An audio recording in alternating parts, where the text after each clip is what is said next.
And then Johnson & Johnson created emotional trust. Basically, from conception, a mom is implanted with what you call a brain worm, which basically equates trust and intimacy with the brand. And there are several ways that was executed, but I want to play a clip from a commercial from 1985. This is 3 years after that study linked ovarian cancer to baby powder.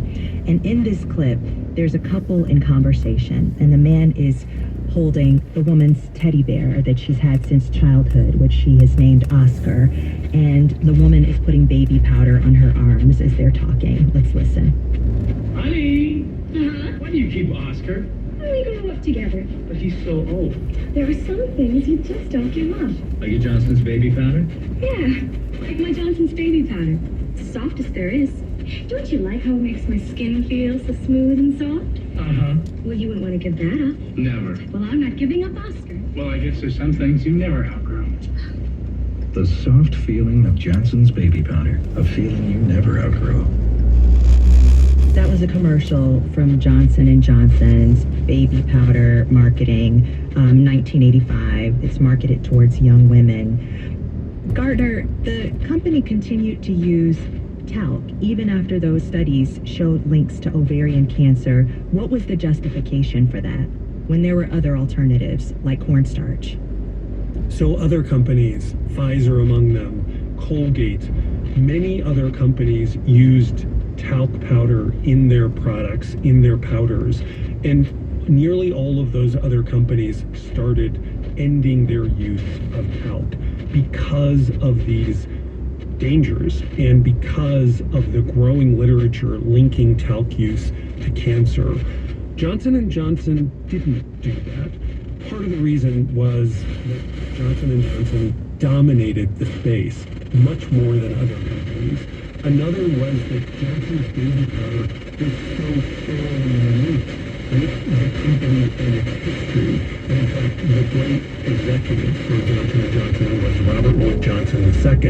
And he thought Johnson's baby powder was the company's most important and most valuable product, in part, Tanya, because of that extraordinary emotional connection. As you know, smells are the one sense that is most linked with memory. When you smell something that reminds you of your grandparents' home, for instance, you suddenly are filled with these emotional memories of your grandparents. And that's because your smell center is linked most closely with the emotional center in your brain. And so the two of them combine to create an enormous sense of trust when you become attached to a particular smell.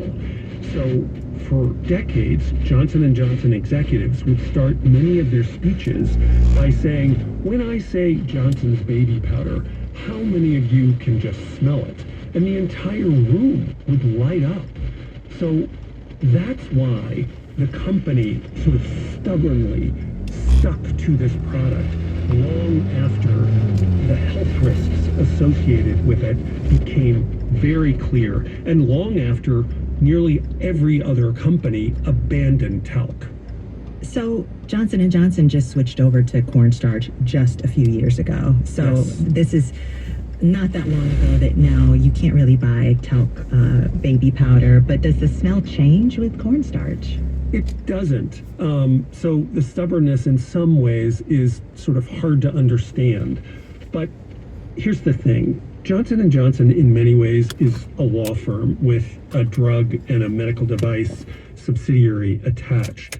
And the company from very early on has taken a kind of no prisoners stance to litigation and to claims against it. It does not settle unless it is absolutely forced to settle. So transitioning from talc-based baby powder to one based upon cornstarch would have seemed to the company as if they were giving in. And that's just not something Johnson & Johnson does.